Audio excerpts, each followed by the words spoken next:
Okay, the next article is on part 3. It's on transracial adoption and adopting transracially or transculturally. Um, and this a lot of times will be thought of more with international families, but it's important to talk to with our domestic families too, because they never know if it's going to be, it might be an interracial adoption. We had one family that had said they wanted a Caucasian baby, and they were matched with a birth mother, and it was a Caucasian baby, and the baby was born, and the baby was not Caucasian. So it turned out fine, and they of course loved the baby, and we're all for adopting the baby. But it happens. It happens. So so it's important to go through this with all of our families, both domestic and international. First article in here is called The Racial Factor. And this talks about how you can help children in having a positive self-esteem and a positive self-identity when it comes to race. I had a boss who was Korean, but he grew up in an entirely Caucasian community. He did not realize that he was different just because it was never brought up or talked about. And then when he went away to college, it became an issue because he was exposed to more diversity. So diversity is not something that we ignore. You hear people say all the time, I just don't see color. It's like, well, that's not good. You should see color. Like, God made us all individuals, and He made us all different for a reason. Mm-hmm. So just saying that you don't see a difference isn't necessarily a positive thing. I know they're wanting it to be a positive thing, but it's not necessarily a positive thing to say, I just don't see color, because you're totally decreasing a major aspect of who that person is. So, this gives some ways that you can help your children, and a lot of the articles in this just give tips on how to help your children have a positive racial identity. The first step in this article is children should have confidence in themselves as being worthwhile people. We want our children to know that just because they're of a different race, it does not decrease their worth in the world. Children should also have confidence in their talents and abilities. You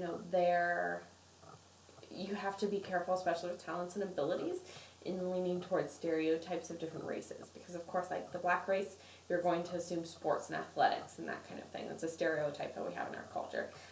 Asian children, there's the stereotype that they're going to be super smart.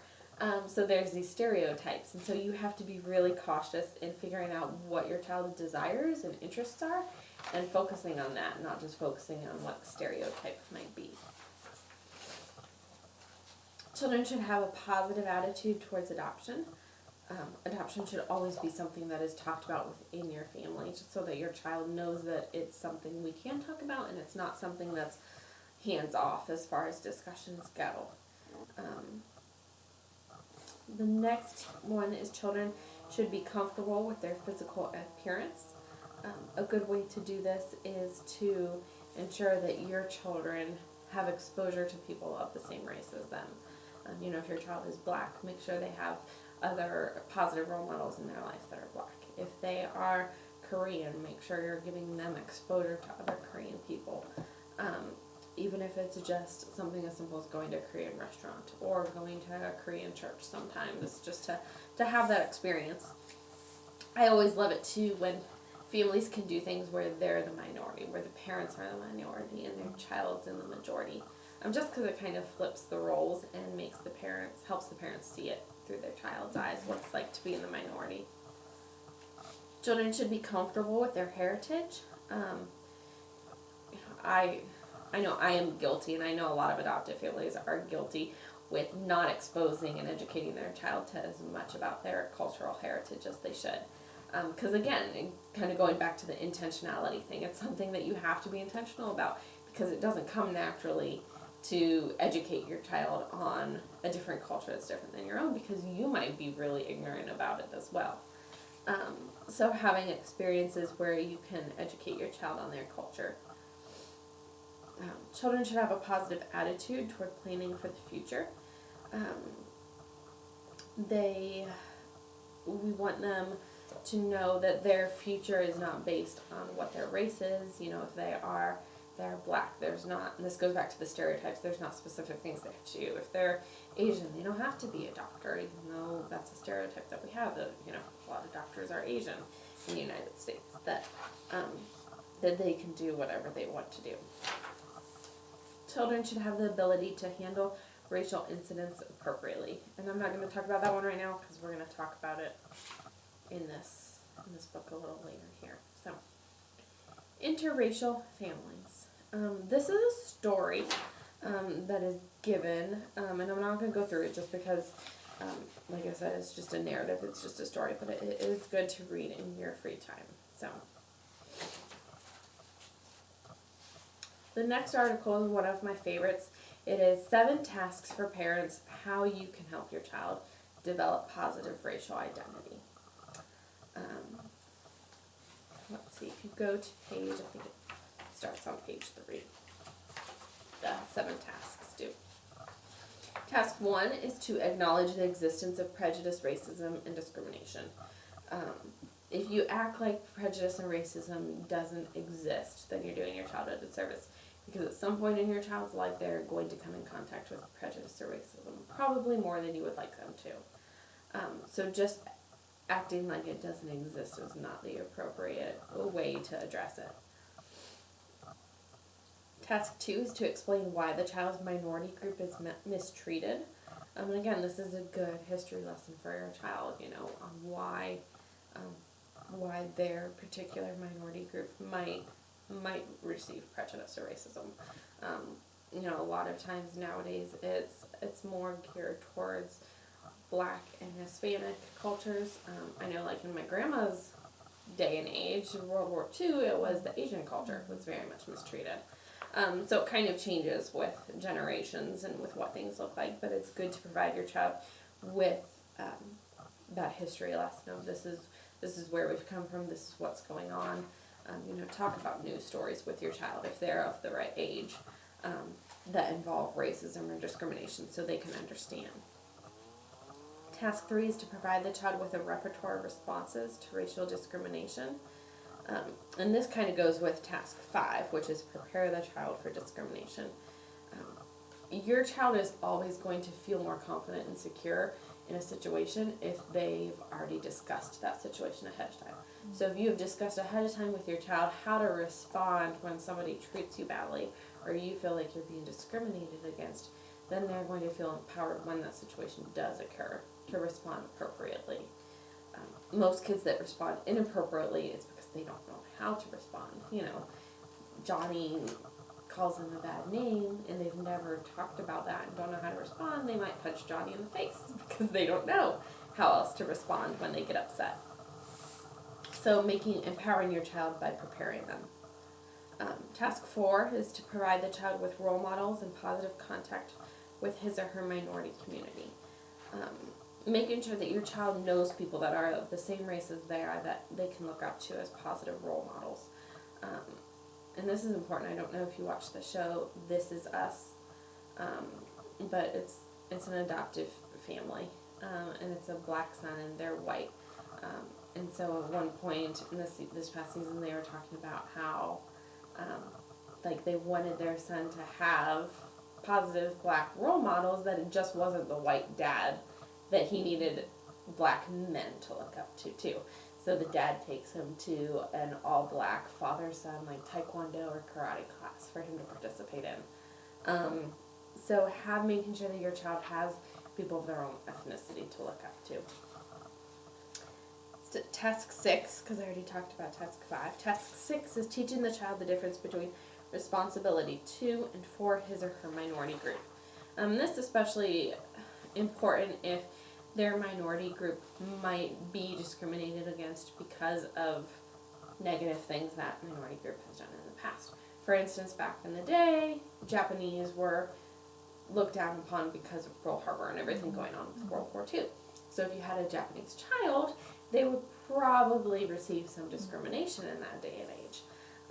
But making sure your child knows you're not responsible for that, for what happened, for why people are upset. That's not part of who you are. People just don't know how to handle that, and people don't act appropriately. Task 7 is advocating on behalf of your child's positive identity. If you ever see your child being mistreated or being discriminated against, it's really easy to ignore it because you think, okay, I'm teaching my child just to ignore it and not to pay it any attention, but a lot of times that makes your child feel like you're not advocating for them, you're not standing up for them. So making sure that you are a great advocate for your child, especially in school. In school it can be hard for kids, so making sure that you're addressing issues that come up and not just sweeping them under the rug. The next article is on transracial and transcultural adoption. And this is one I'm not going to go through. I'm just going to let you read it in your own time. But it's a good article. You'll see it's from the Child Welfare Information Gateway. If you ever see anything from the Welfare Information Gateway, they produce really good articles. So I won't go through that one because we're going to talk about most of what is included in it. But I'll let you go through that in your own time. The last article in this section is on building racial identity. It says hair is an adoption issue. It goes a little further than this though, because we're going to talk about all physical attributes in general. Each race has things that are particular to them in regards to personal hygiene and personal care that you might not be familiar with. I'm a Caucasian mom, I have an Asian son, he gets dry skin, much worse than I do. He reacts to bug bites, crazy different, where he swells up. And I know several Asian kids that kind of have the same reaction to bug bites. So this article particularly talks about hair in regards to African American children or black children, because hair can be one of the most difficult things for Caucasian parents that adopt black children, because they don't know how to care for their child's hair. And boys are a little easier because you can kind of shave their head. It's easier to take care of. But especially black girls, the hair care is completely different, something that they're not used to. So the best thing that you can do is to find a black hairdresser, somebody familiar with their child's hairstyle, to do their hair, but also to teach you about hair care. Skin is also so different. I've learned that we as Caucasian people actually are like the minority in skin problems because, in Asian, Latino, black cultures, you have a lot of them struggle with dry skin. In the Latino, Native American, and Asian cultures, you have Mongolian spots. So there's so many things that we as Caucasians aren't familiar with in some of these other cultures. I remember the first time I saw a Mongolian spot, I was an adult by the time I knew what a Mongolian spot was, and I had no clue that 90% of people of other cultures and races have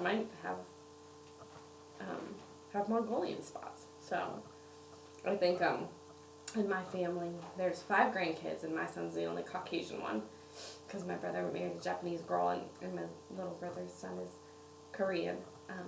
So my son's the only one that has not had Mongolian spots. And everyone else has had Mongolian spots. But I never educated my parents, because my son was the first Asian one. I never educated my parents.